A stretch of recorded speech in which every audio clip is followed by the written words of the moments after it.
the extra mile. By accepting foreign licenses, offering discounts for various criteria, such as having prior coverage, paid in full, and multiple insured vehicles.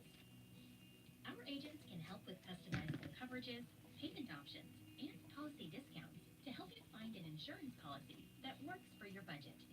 Even if you have a less than perfect driving record, IIA can help you find policies tailored to your specific situation.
that.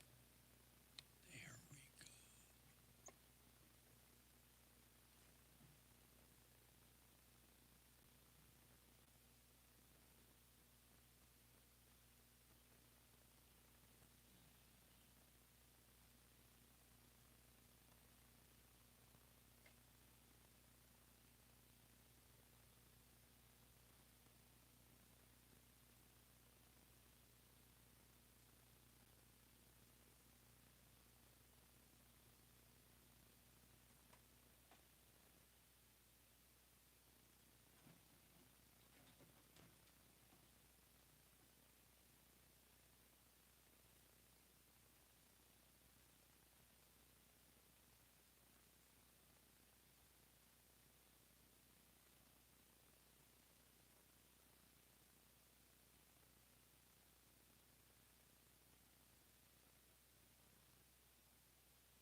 Now it seems like there's seems dark.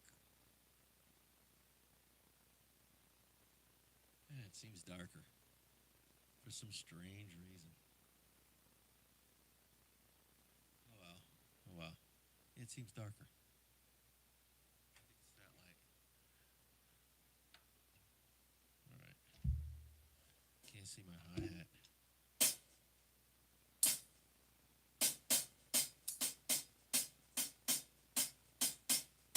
Yeah, you can't see it, so it has to be lower. All right. Well, next time I'm just gonna set it up lower. That's slightly higher than me. I overestimated. Actually, this is like a nagging. I'm sorry, I ain't gonna be satisfied until I fix this.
Good, I can see the difference.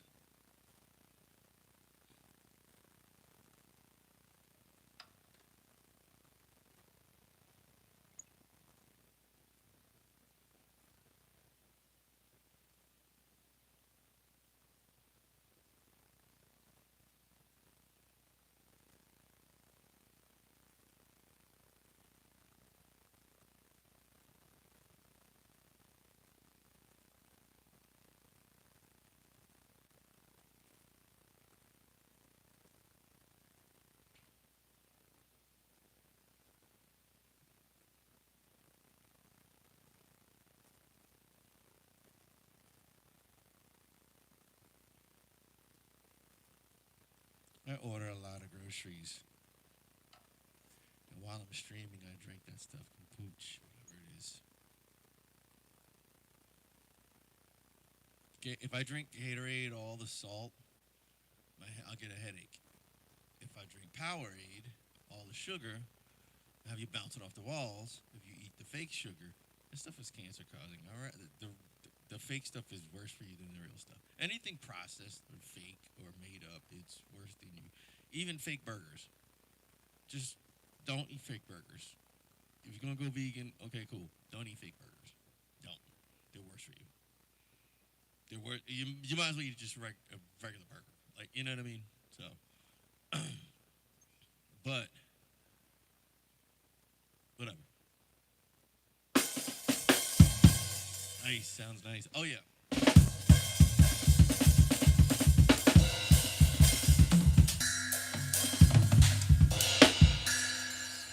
Wow. Is that mic too close? I hear every detail out of that minor bell. Sometimes your stuff will be a little too close. Okay. I can still hear it, but it ain't. It was like it was sitting right here in my head.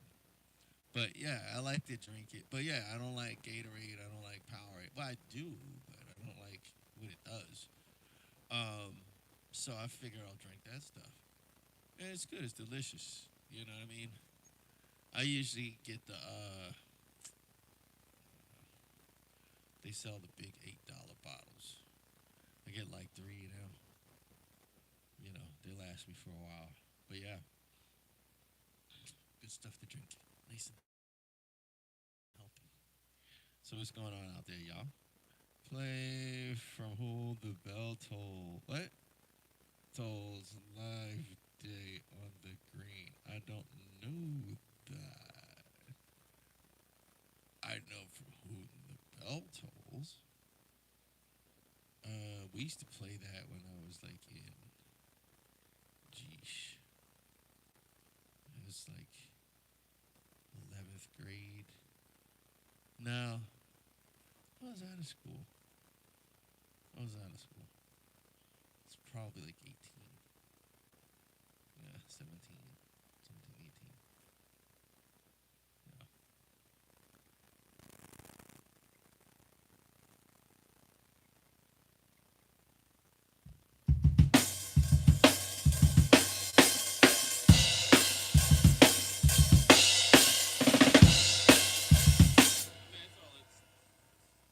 That's the.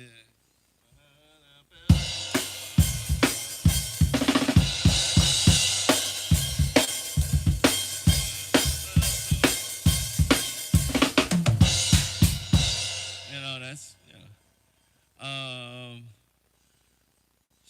cool story about Metallica. They were signed to Megaforce Records before they signed to like Epic or whoever.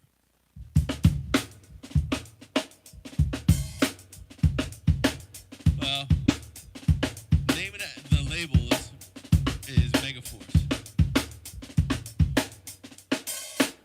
And I'm born and raised in New Jersey. The headquarters of Megaforce, same county.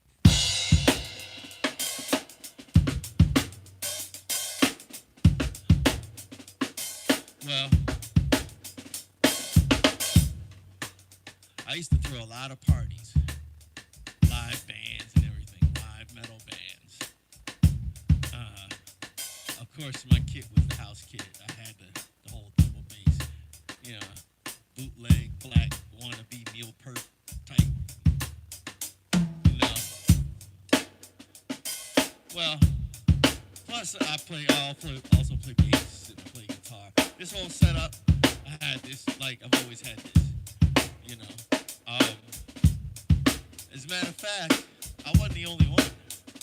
Well, I digress. But back to Metallica. Metallica, they were a house band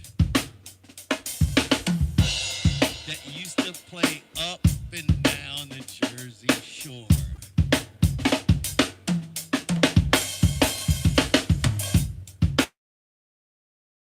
That's crazy. I saw them one time. We knew they were good.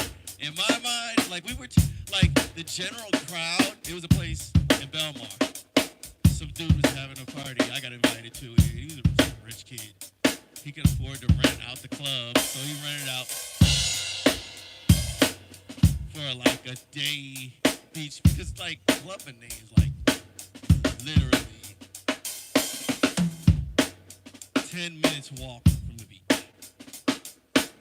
I used to live right around the corner from it.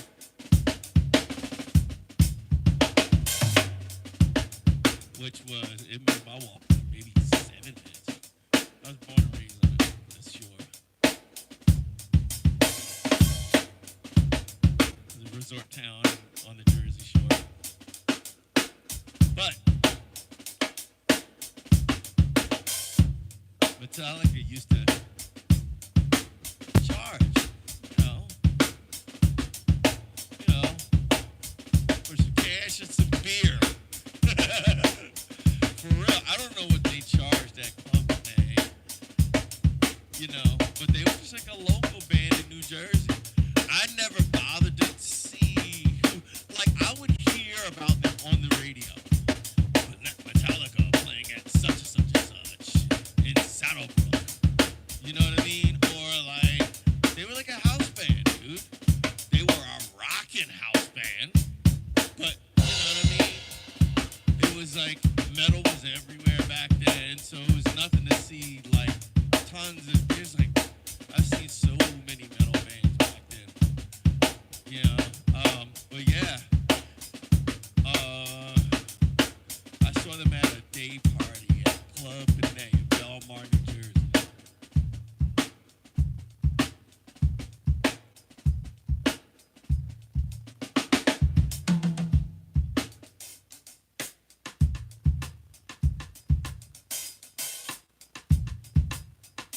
I also saw not Metallica. I saw Van Halen live.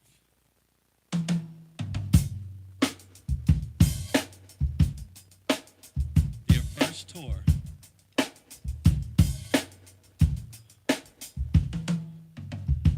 They were opening for Sabbath.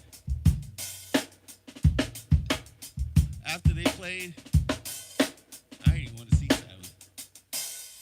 I mean, I gave it a shot because they're Sabbath, but Ozzy was all half drunk. So I was like, it was disappointing. That was my first Sabbath show. You expect something, man. Homie it was, yeah. And they played at the convention hall, Asbury Park, New Jersey. Next town away from where I'm from, Long Branch. There's like Long Branch, Deal, which is like if you're a multi-millionaire, you live there. But it was, yes and no. It ranged from like upper middle class to multi-millionaire. I'll say that. And then you got Asbury Park. You got Asbury Park. But you got, Long Branch. We were here, Long Branch. Then you go further south. It's Deal. Then further south, Asbury Park. And further south. So further south is Seawright. Danny DeVito's from there. Home of the newlywed and the nearly dead. And it really lives up to its name. Then past that, you have Belmar. And I lived in Long Branch, and I lived in Asbury, and I spent a lot of years in Belmar. I love that place, man. I'd still move there. I'd move to South Seabright or Belmar. I wouldn't go to Seaside Heights. It's just too much. Jersey's nice. Jersey's really, really nice. It just gets cold. That's why it's cold,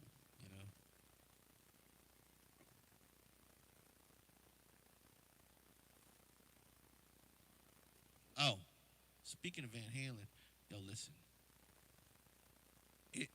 I bought their album.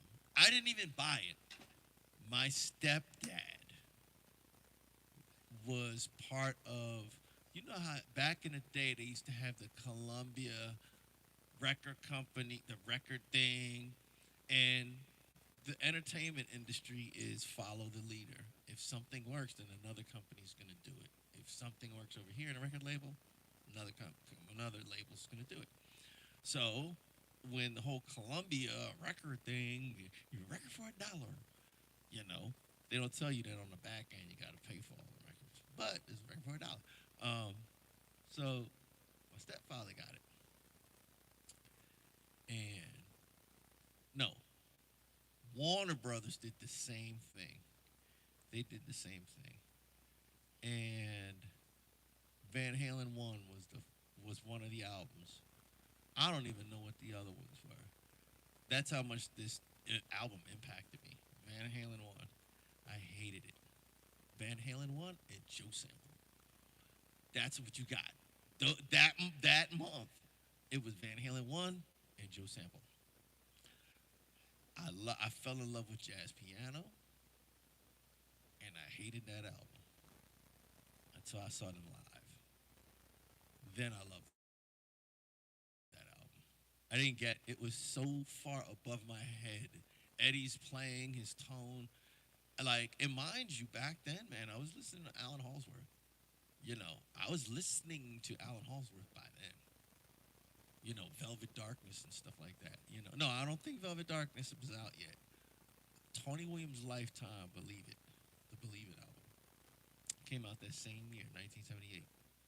I had it. I was 13.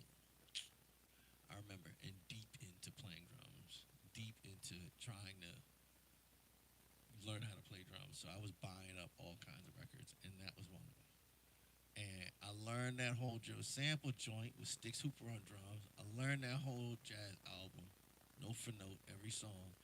And I learned, oh man, the Alan Halsworth joint with Tony Williams, of course. I learned that note for note. But I was like, who is this guitarist? But I had heard him when he was doing stuff with Jean-Luc Ponty. When I was like maybe 11, I heard that on like WSOU or something like that, some radio station. But so I was used to guitarists. I was, you know, I originally started playing guitar, you know, and so I just have, in terms of, like, I'm probably more of a fan of guitar than most guitarists. Like, I probably know about more guitarists than a lot of guitarists, you know. But and really for a while I got obsessed. I was in deep into. By the time I got into Van Halen, after that concert, I fell in love with Van Halen. I was trying to find. It was really nothing, but the radio station back then, that I can't remember the name of it. It used to play live Van Halen. I don't know where they were getting these recordings from. They were playing live Van Halen. They were playing live Police. Like, they were playing live Rush, and there wasn't no exit stage left or All the World's a Stage.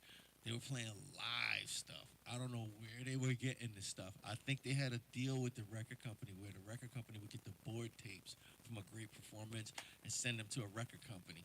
Send them to a radio station and splice them up as promo. That's the only way I can think about it. But bro, they were chat, yo.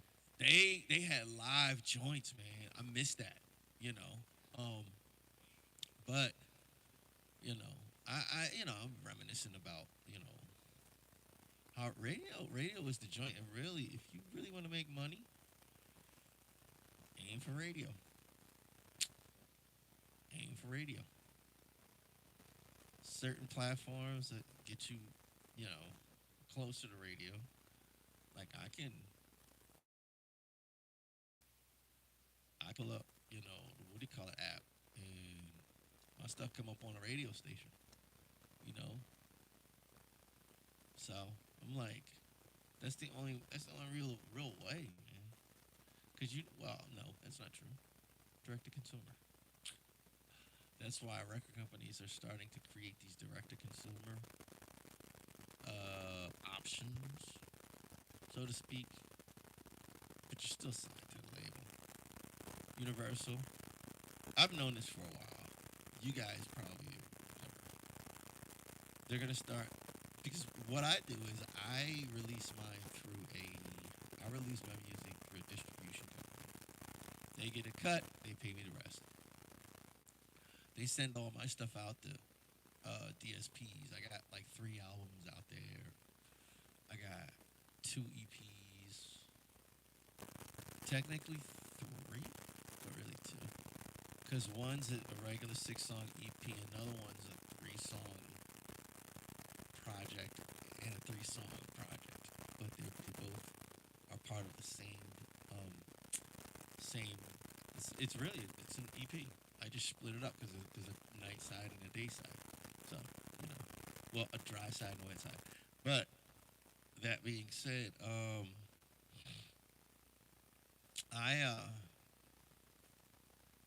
got like maybe 5 singles, but that's me as a DJ. You know what I mean? That's me as like a producer slash DJ. You know, my DJ name is 777. I got a disc now. The stuff where I'm playing drums, that's on other people's stuff. You know what I mean? Like you could look up like 777. You'll see my face. When you go on YouTube and you see my little icon, that's the face of my first album. You know, but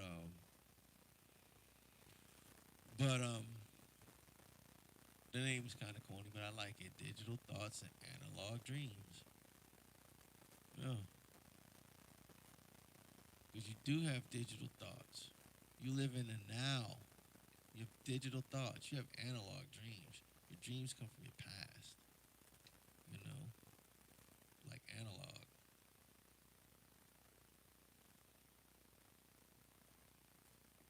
It doesn't invalidate them. That means you're living in a digital world, trying to, trying to pursue analog dreams, which is nothing that's that's normal.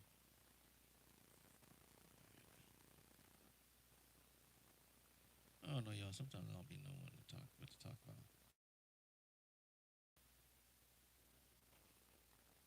Wait. Yet, what? Diddy's case could be dismissed. No way! Man, he Illuminati, bro. I'm just joking. But still, like, what the heck? What kind of lawyer, bro? Man, he paid a lot of money for that. He gonna get out of prison broke. He paid a lot of money for that.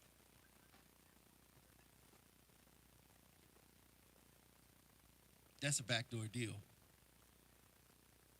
Oh, this guy's. Oh, he was in the court?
telling you, it's the control.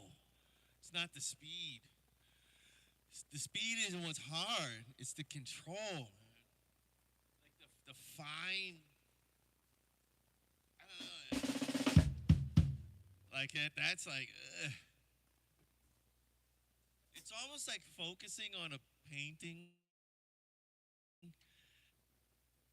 trying to see pixels. You know, you look at a TV. You ever look at a TV screen?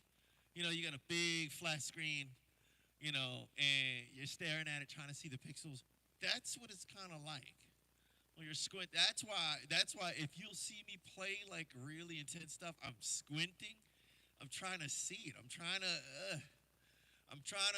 execute it articulately without it just like, you know, crashing and burning, for lack of a better term. It's hard to explain, man. You know, but it's not hard. It's just it's not physically. I'm training myself. Oh, it's you know, it's just it's muscle memory. Like when you're dealing with speed, that level of speed, it's muscle memory. It's easy. It's literally like brushing your teeth. You know, when you're a little kid brushing your little snaggle teeth, it took you a long time. You had to maneuver that toothbrush between them snaggle teeth. You know what I mean? And then you get older, you're like, you're efficient at brushing them snaggle teeth. No, I'm just playing, y'all. But y'all, you know what I'm saying. Come on now. Y'all know what I'm saying. You know, you get efficient at, you know, doing what you're doing. The more you do it, the better you get, the easier it gets. It's like painting a house. It'll take you 2 weeks to paint a house. And if you keep painting it, you keep doing it every day, it'll take you about 2 days to paint the same house.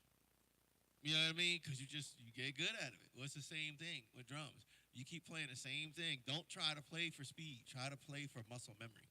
When you practice, this is all it takes. This is all it takes. You know?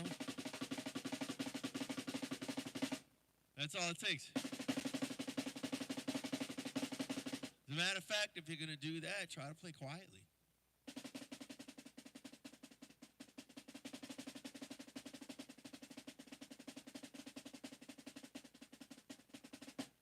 Try to play like that quietly. That'll speed up the whole muscle memory, you know, the gaining and training your muscles. That speeds up the process.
I'm trying to get better at that stuff, man. That drum and bass stuff. It's just like, I think a lot of times you get to the point where this is how you develop your own style. You learn stuff from everybody else to develop your skills, the coordination, and the building blocks of your vocabulary. Excuse me, I'm growing, y'all, because last time I would have right on the mic. But the skills and the coordination and the building blocks for the foundation of your vocabulary. Then you might hear this, you might learn that. But I like that. I'll take that from him. I like that. I'll take that from him. I like that. I'll take that from him. I'll take that from him. And then everything becomes an amalgamation of this pool of stuff that you work with. You know, it's your vocabulary. Then what happens is you get to a certain point, and the quicker you get to this point, the better you'll be. You get to a point where you're tired of learning about everything from everybody else, and if you hear a style, you don't. You're like, I don't want to learn how JD Beck or who was I thinking of? Jojo Mayer. I don't want to like like I could go and listen to Jojo Mayer and cop some of his licks. And this isn't a slight against Jojo Mayer. I don't want to sound like Jojo Mayer. That's the difference. I don't want to sound like him. You know. Okay, good. I don't want to sound like him. That being said, the only option you're left with is coming up with and I'm using drum and bass as an example because that's actually what happened with me. I,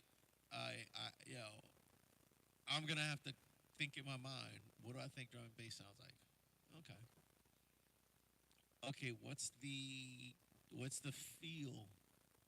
Okay, how am I going to create the feel? And the only way you can really do that is record yourself. Record yourself, and you can kind of gauge. And nowadays, it's a lot easier, you know. But I was fortunate in that I started recording myself early on. I say this all the time. This whole setup, this ain't new to me. I've had this since the '80s when nobody had it. I had this and that's facts. I have people on from those days. I'm gonna interview people. I have them on from them days. You know what I mean? Like I know some smokers on bass, on guitar. I know some dudes, you ain't never heard of him. If I bring him on, he'd be like, who's this dude? Where he play? Who's he play with? Trust me. Whatever instrument, bass, drums, not just me, other drummers, guitars. This dude's in Atlanta. Man, let me tell you. This dude's in Atlanta. Disgustingly good. And that's not like Jersey, it's the same thing. Dudes that are, that sounds weird. But yeah, I got a lot going on. I got a lot in store. Nah, man. Nah. I'm good on blast beats, man. You know. I don't really, you know what I mean? I'm not really, I don't know, man. You know. And it's not you. It's just I'm not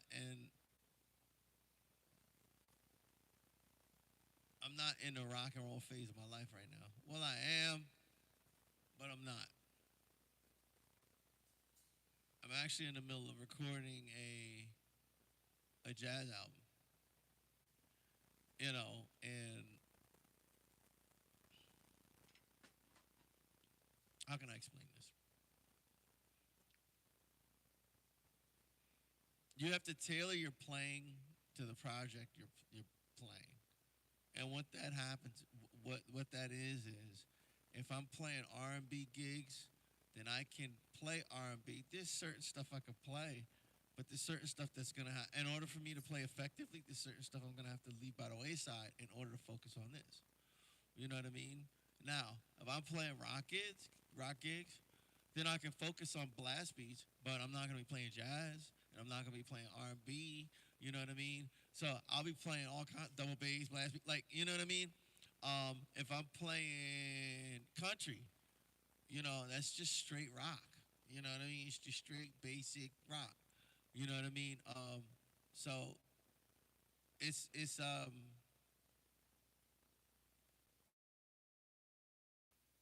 and not only that, but like, you know, usually when you're making transitions like that, when you're in the middle of doing jazz gigs, or like and I got like jazz gigs and stuff. So it's a completely different touch, completely different feel, completely different touch, completely different. You know what I mean? Like a dude that plays blast beats couldn't play in an R&B open jam. He couldn't. He couldn't play in a jazz open jam. You know, where you see like for real players. He couldn't play gospel. He couldn't even play praise and worship. He couldn't. You know what I mean? Because it's a different. There's a kind of finesse that you kind of lose. And you know what I mean? You know what I mean? That's just being real. That's just from. I've been playing probably longer than y'all. A lot of y'all been alive. I've been playing for 49 years. Trust me. You know. Yeah, about 49 years. Yeah. So trust me, man. I'm telling you, you get to a certain point where and it's not an age thing. It's a feel. It's like how like your feel. You know what I mean? Now, like I would. This is like for instance, I would be doing. I remember one time. This was not long. This was like '09. That whole summer, I just was on the road doing country gigs, just on the road, on the road, on the road, on the road, on the road. And then and church. Um, what's the name of that? Um, the church band I was in. Gospel music is very.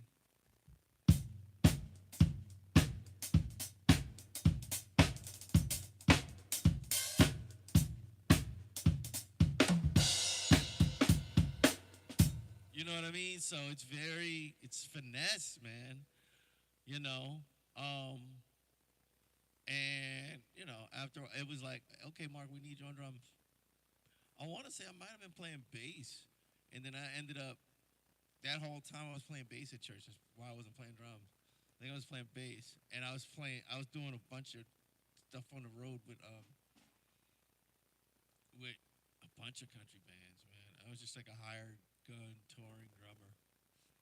Um, but by the time I got home, man, all that little gospel finesse, I had to literally shed for like 2 weeks to get my hands to feel right, to get my feel back. You know what I mean? So, you know, it's, you know, I don't know. I'll say this. I like to explain stuff so when it happens, people don't feel crazy. You know, if there's anybody out there who's a drummer, you're gonna experience this. Eventually, you're gonna get to a place in your playing where, like Steve Smith calls it damage control. Like he would go on the road with Journey, and they're playing rock, and then he'd have to come home and shed for like 6 months so he could start playing in the fusion band Vital Tectones with Victor Wooten and Scott Henderson. You know what I mean? So you know what I mean? He had to like, he called it that. That's what I call.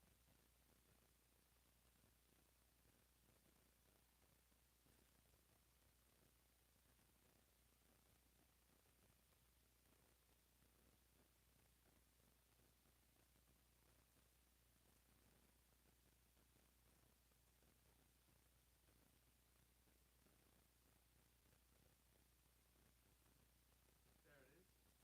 Ah, ah, ah, ah.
Y'all, I'm messing up. I'm messing up. I'm messing up. But yeah, but for the third time, I right now I could do a jazz tour. I could do an R&B tour. I could do a gospel tour. I could do a country tour. I could do a pop rock tour. But like a metal tour, nah. I got a weight room right over there. You know, with a Peloton, I got a lat pull down machine, a squat rack, bench rack, heavy bag, all that stuff, speed bag, um, um, all kinds of stuff. But I would have to. It would probably take me about 2 weeks to get back into rock tour shape. Physical of working out, get my cardio up, and I weigh 207. I probably I probably go to about 215 for a rock tour. I'd have to gain weight, you know, because I'm playing heavier sticks. I got bigger. I got cymbals if I want to play rock, you know. So I'm like prepared, and I got a bigger kit. I got one over there, and I got one over there. I got a big one and a little one like this one over there, and I got a big one over there. Um, they're like packed away, but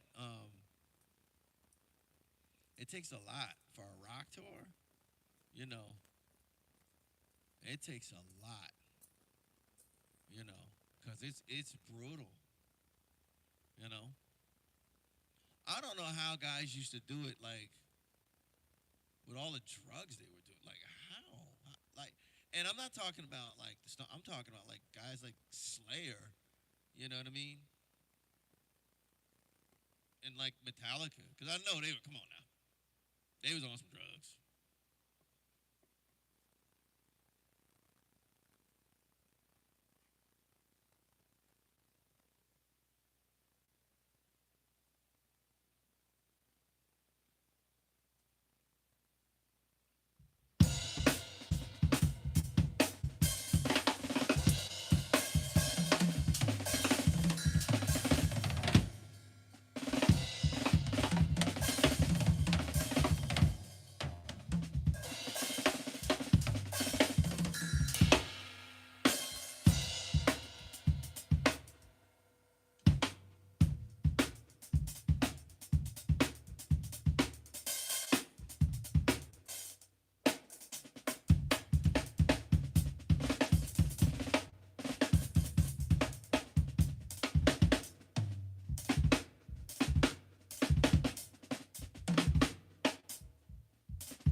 My legs.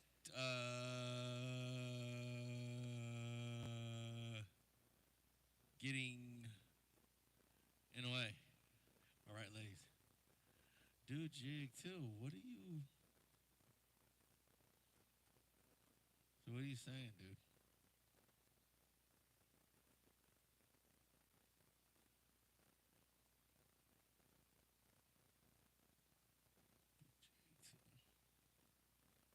I don't know, bro.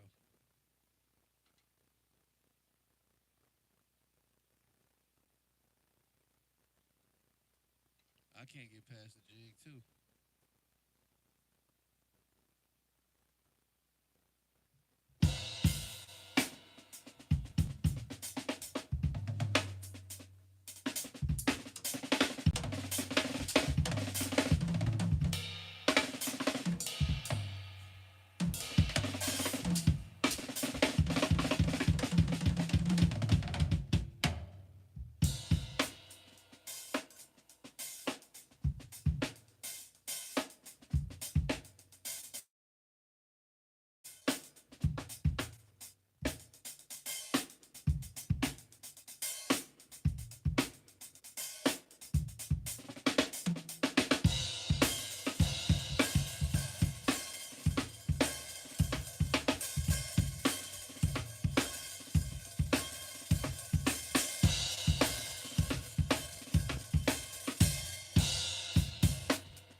Yo, bro, I'm sorry.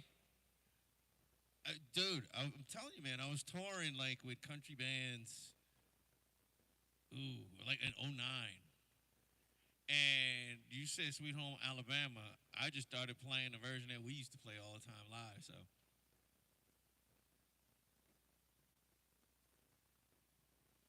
we got breaks in it and all kinds of stuff. So or we had breaks in it. That was a great band.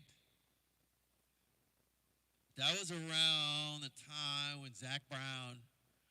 I don't think Zach Brown. I don't think Zach Brown was out yet. No, I don't think Zach Brown was out yet. He was out. Zach Brown was out. I want to say after. I want to say after Snarky Puppy.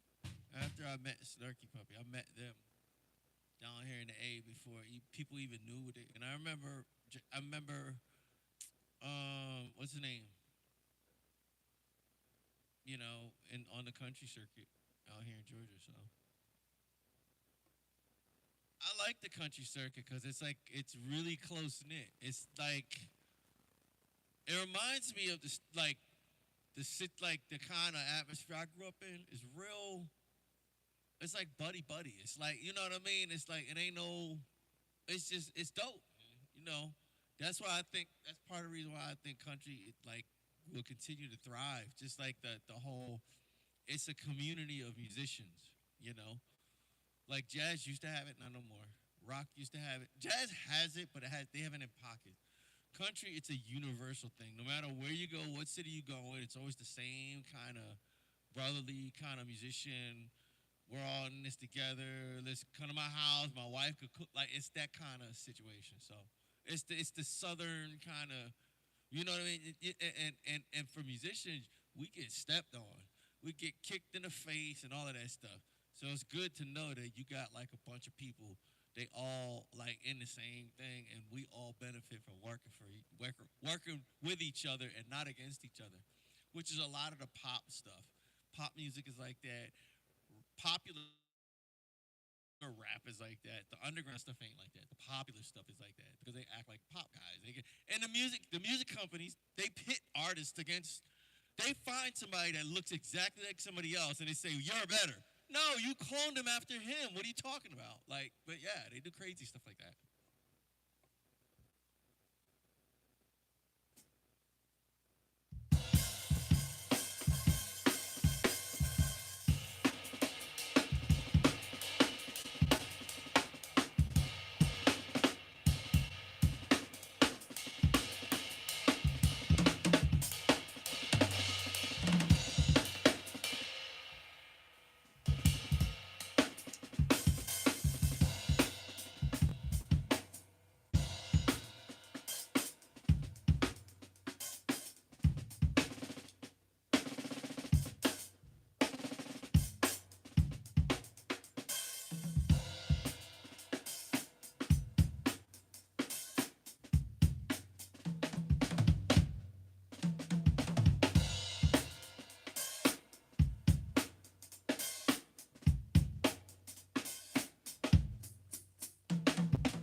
You really want to party with me? Just see what you got for me. Put all your hands where my eyes can see. Straight buck wild in the place to be. Do you really want to party with me? Ain't got we trust? Yo, what's some of my speech? I don't want to go there.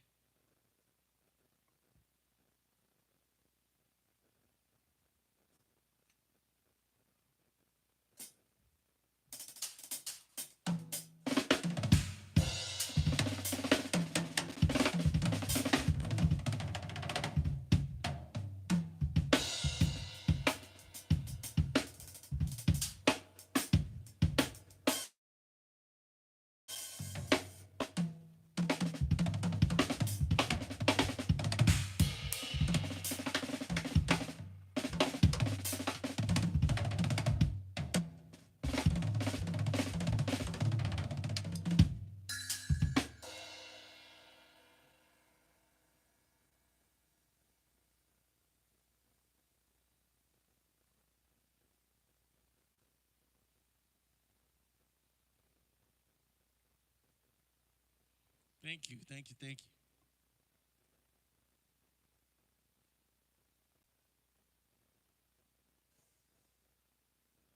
All right, y'all. You know what? I know anybody who's been watching my sheds. Come on, man. I am blinded to that. Um, if anybody has been watching my shades, well, you know, I like to keep it kind of hot in here, and during the whole summer, like I would literally have the heater on blast, no AC. You cut it off. The rest of the house is fine, no AC in here. Well, there is AC. I just cut it off, and then there's no, there's AC in the rest of the house. Okay.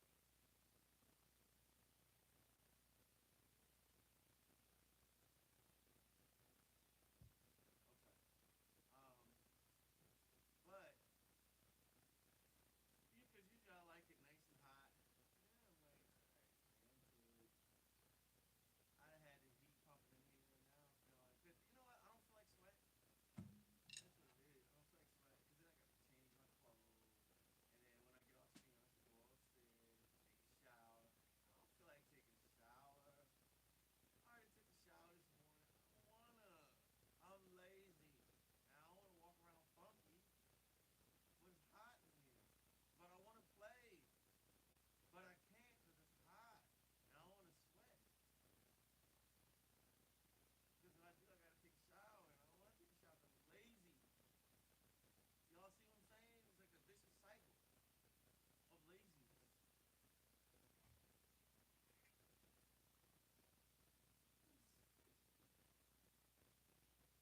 Ah! Dang, I'm sorry, guys. This is my dilemma. Y'all know if y'all been here, I'm not used to this muted mic stuff. I ain't got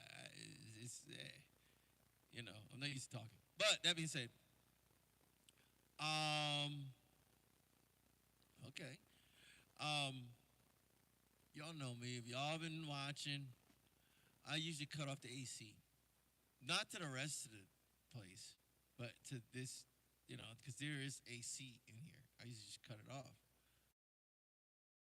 and I turn on the heater. Now this summer, I'm like, yeah, I'm sweating because I got a fan, but I got a heater over there, and you know, right now I'm not sweating, but I'm on the verge of sweating. And full confession, I'm just lazy, man. I'm lazy, man. I don't want to sweat, bro. Cause then that means when I finish streaming, I gotta go upstairs, take my sweaty clothes off, take a shower. I don't feel like going through. I did all that this morning. I'm lazy, bro. You know what I mean? I'm like, it's a circle of laziness. I want to play, but I can't because I don't want to sweat. I don't want to sweat because I don't want to get in the shower. I don't want to get in the shower because I already got in the shower. I'm too tired, but I'm not so tired to play because I really want to play. But then I don't want to play because I don't want to get sweaty. I don't want to get sweaty because I don't want to get, you know what I mean? It's a circle of laziness, man. You know what I mean? And I don't want to walk around funky with dry. That's nasty. Dry sweat is disgusting. Just that enough, you know. Oh no, y'all. I got a dilemma. And with this Puff Daddy stuff droning in my head, you know what? I'm I'm that old. Let me tell you something. I remember Puffy. I don't know him as Puff Daddy. I know him as Puffy because he used to puff up his cheeks. I know him as Puffy. Um, pro drummers are exposing other pro drummers. Yes, they are. Because Joker, look, you're gonna see a lot of guys they quantize their stuff.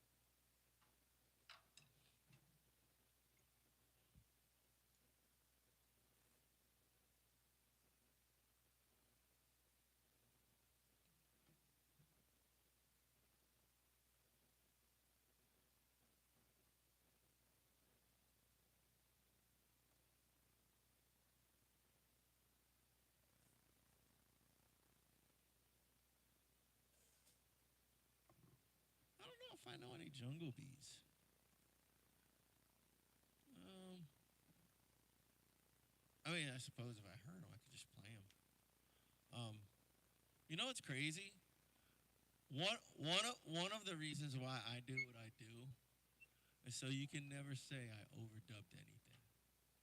When I start practicing, when I start playing stuff, and I start showing me doing, I don't quantize. Um, I don't use beat detection. I don't do that. You know what I mean? I'll take all the tracks and line them up because there's a latency issue. That's normal. When you're shifting, you know what I mean? You have to shift all the tracks to a certain meter. Usually they're all slightly ahead or they're all slightly behind. You know what I mean? But what's recorded is what's recorded. I'm not going back and editing. I'm not because I could easily take a video of me performing live, put it in there, put it in Logic or Pro Tools. It'll show up. All the audio's there. All the tracks are split up. Everything. You know what I mean? I don't do that. I'm not even recording now. This is just audio, just fed in. So I like to play live because nowadays I'm looking at this YouTube video. Pro drummers are exposing other pro drummers, and it's amazing. And I know why drummers are exposing other drummers. It's because there are drummers who they're kind of cheating, man. They're kind of deceiving the people. And that's hard for me because I'm very much a do what you want to do. But when there's clear evidence, if you're a drummer, because of the nature of the instrument, you end up being an audio engineer. You end up knowing how to work Pro Tools and Logic and all these DAWs that you can multi-track record. That's made for multi-track recording specifically. You know, um, and if you've spent years clicking and nudging and you're mixing, I mix for other people. I mix their stuff. So I can hear if some drummer has put beat detection on and they put it at like 85%. You're cheating, dude. You're cheating. That's when I got an issue because there's guys like me and even like Ellis Barrio. He's metal, but he's not cheating. He's not. He's not cheating. You can tell. I've seen him play he was playing with some guitars. It was just him and the guitars. You can tell. That's from sheer practice. You know what I mean? There's certain guys. It's even Josh Crawford. You can tell. Marco Miniman. You can tell. You know what I mean? Those guys, they're not cheating. But there's a new crop of drummers, and I hate being that dude, but there is a new crop of drummers who are cheating. And I'm like, wow. I mean, and it's like, and it's crazy because this guy named Pat Vining, this dude is like Flea on steroids. No exaggeration, no hyperbole. He really is. He started playing jazz because he said, I can play everything there is to play. Like, I can play all the dopest dudes. Like, this guy, like, Les Claypool, whatever. Like, um, this, he started playing fusion because he was like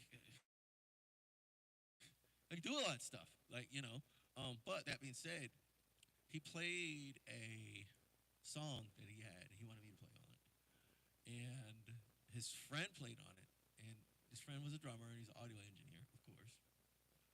Um, and he had it in Pro Tools, and everything sounded absolutely stinking loosely perfect, as if I had programmed it, or he had programmed it, or anybody else had programmed it, you know,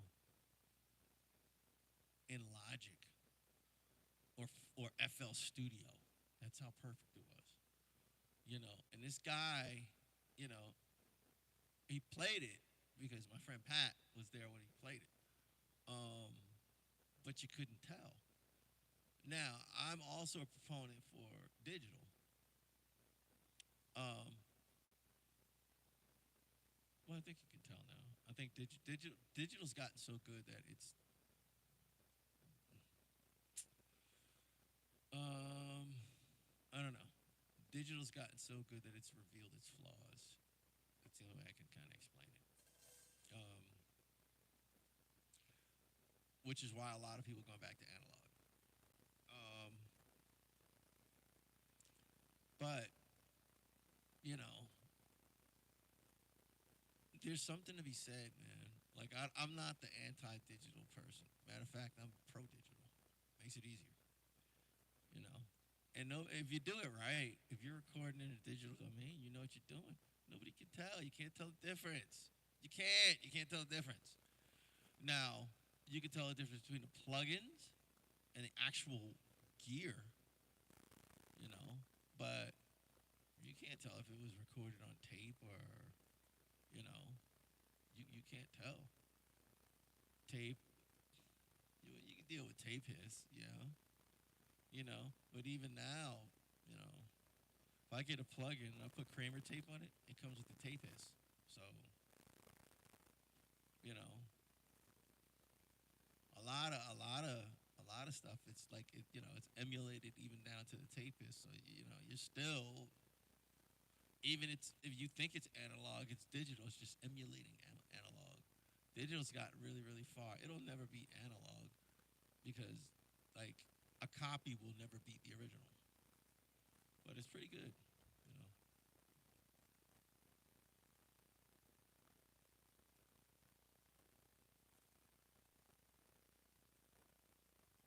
Well, that's different. That's different. I see guys with big giant setups, like you know, and they're still quantizing everything. Because I'll be honest, like I don't like, for instance, I don't have anything against. I know a lot of drummers hate electric kits. I don't. I wish I had one now. Wish I could afford one. I like them. I like electric kits. And I think every drummer should have at least a basic electric kit with a a brain module that you could kind of put your own samples in and stuff like that. You know what I mean? I do think every drummer should have one. You know, um,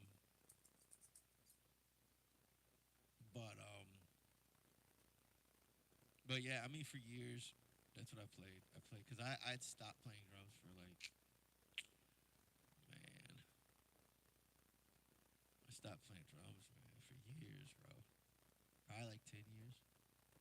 About 10 years I stopped playing. I stopped playing for God. Only for God to say, nah, dog, go on, keep playing. You good. So, I'll stop playing in a minute. I'll be like, God, I feel like it's my idol. And God will be like, nah, bro, go ahead. You good. I'll be like, God, I feel like I'm unworthy. Nah, dog, you good. You straight. God, I feel like I'm obsessed with music. Yeah, just calm down, take a breath, sit down. But you good. Oh, you know. Um, but yeah, I stopped for like 10 years. And when I came back, the only reason I came back is I became a Christian. Then I joined the church. Well, I joined the church and studied the Bible, became a Christian, and met a bunch of other believers. And one of the dudes I studied with was he was a preacher. He was one of the dudes on staff. He was one of the evangelists. And he kind of knew my background. Because although we both came from middle class backgrounds, we both were dabbling in the streets. The difference is I went to prison. He went to college. He didn't get caught. I guess I was too slow jumping over the bushes. So whatever. But um, but he's a preacher now. And there was something he told me. He said, "Man, I sold drugs." He said, "I introduced crack cocaine to Tuskegee." He said, "I have to live with that for the rest of my life." He said, "Now that when we go to like reunions, alumni reunions," he said, "I drive through the hood and I'm like, this is all the damage I did." It's wild. He's a good dude. But he was like, "Yo, Mark, how come you don't play in the church band? Like like our choir has like albums out and stuff like that, and live performances and stuff." And I was just like, "No offense, man." He was like, "You need to get back into music." And I was like, "Brr." He was like, "Man, that's when he was like, why don't you get involved with DSS, Deep Shade of Soul? Why don't you get involved with DSS?" He's like, "No offense, man, I don't like gospel music. I like the music. I mean, I like the message. I don't, it all sounds the same to me. It's whatever." He was like, "Well, I respect that." He said, "Well, you don't have to play gospel music. You got to play music. You were put here to play music. And if you don't use your talent, it will be taken from you." And he said, "You know what you need to do? You need to prepare for marriage." In my mind, I'm like, "All right, okay, I'll be over there." I mean, and later on that day, I got introduced to the woman who would become my wife. And the next day, he showed up at my doorstep with a brand new bass and said, "You're playing in church from now on." And that's how I got back into music, you know. Plus, I ran across a scripture that there's a story, it's a parable Jesus gave. He said there was a dude, a rich dude. He had a bunch of servants. He said, "All right, I'm leaving. Take care of my money. You three, y'all, look, homeboy, I'm giving you five. A talent is a unit of monetary measure. I'm giving you 5 talents. Keep them. Make sure my money right. Homeboy number two, take these two. Keep them. Make sure 2 talents. Keep them talents. Make sure my money right when I come back. You better have my money." Homeboy number three. You know what I mean? I know, whatever. I give you one. I trust you. I give you one. Hey, whatever. You know? Check it out. Better have my money when I come back. He went on a long trip, was gone for like a year and a half. He came back. He said, "All right, homeboy number one. What you doing with my money? What's up? Oh, he didn't even ask. That's one thing that people look past. But he said, "Oh, you boss, check it out. I know you gave me five. Yo, I flipped your money, man. You five. Oh, dog. That's yo, man. Hey, you know what? Tell you what, you did so good. You can have all that. Okay, what's up, homeboy number two? What you got for me, man? With my money, man? Hey, I know you shrewd. I know you ain't. I ain't asking you, but I flipped your money. Oh, dang, you did. You too? Matter of fact, you can have all that." Then he said, "Hey, yo, I know. Yeah, hey, man, I gave you something. It ain't much, but I gave you something. So surely you, come on, man, you can flip that. If he flipped the five, and he flipped the two, I know you can flip one." Hey, man, I was scared, bro. So I just stuck it in my back pocket. The Bible don't say that. It says he buried it. Oh, dang.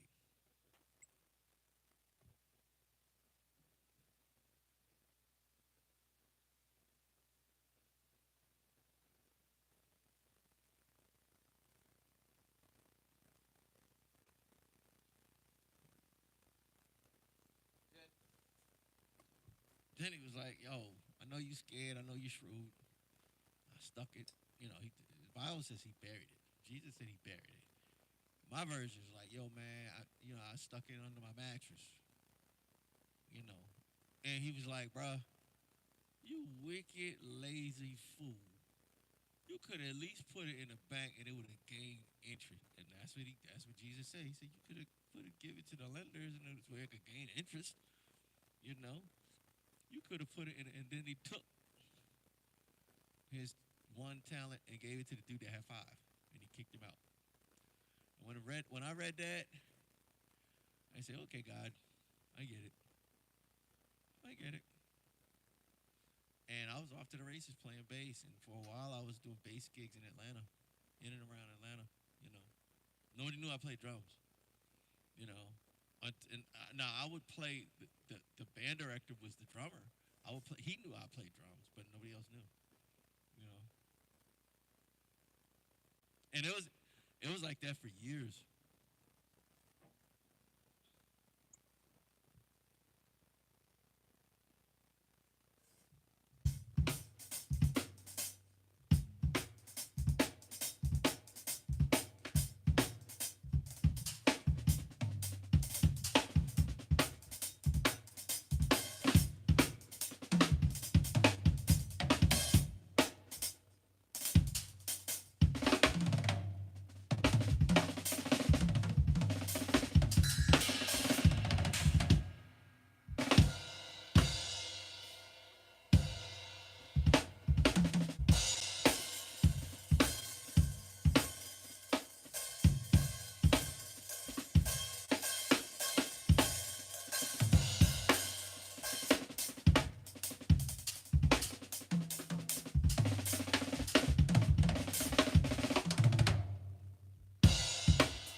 Brazil, what's up? Yo, it's 1 o'clock.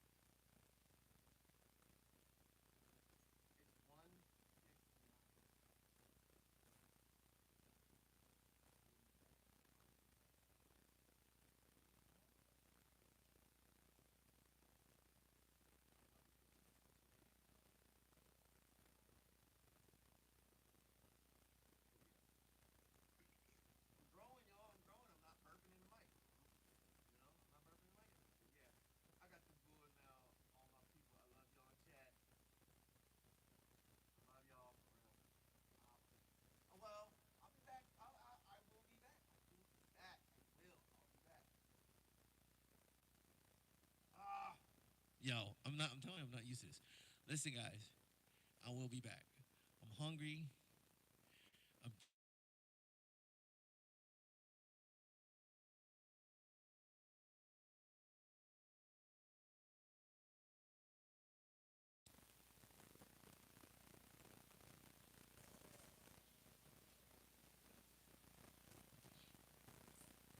look. Subscribe so you can know when I'm gonna come back. I'm always shedding. I'm shedding like this. You know, every day, almost like probably not every day, even on Sunday. I'm live streaming our Sunday service and me on drums, the rehearsal. So I'm pretty much streaming every day. I try to answer, stuff. I try to, if there's requests, if I know them, I'll play them. You know. Plus, I gotta go, y'all. Well, that really don't matter. I gotta go pee, but y'all know, it don't matter. I will walk out on stream, go pee, and come back, keep it pushing. But I'm really hungry, and I'm gonna go hang out with my wife and my kids, cause it's sunny. You know, I might buy some water balloons, and we'll have a water balloon fight. We got 4 kids. Well, our oldest we got three here. Our oldest is in college. She's in her first year of college, but yeah. So yeah, I'm gonna bounce. I'll definitely be back. I'll probably come back with about a 2.5 hour stream. So yeah.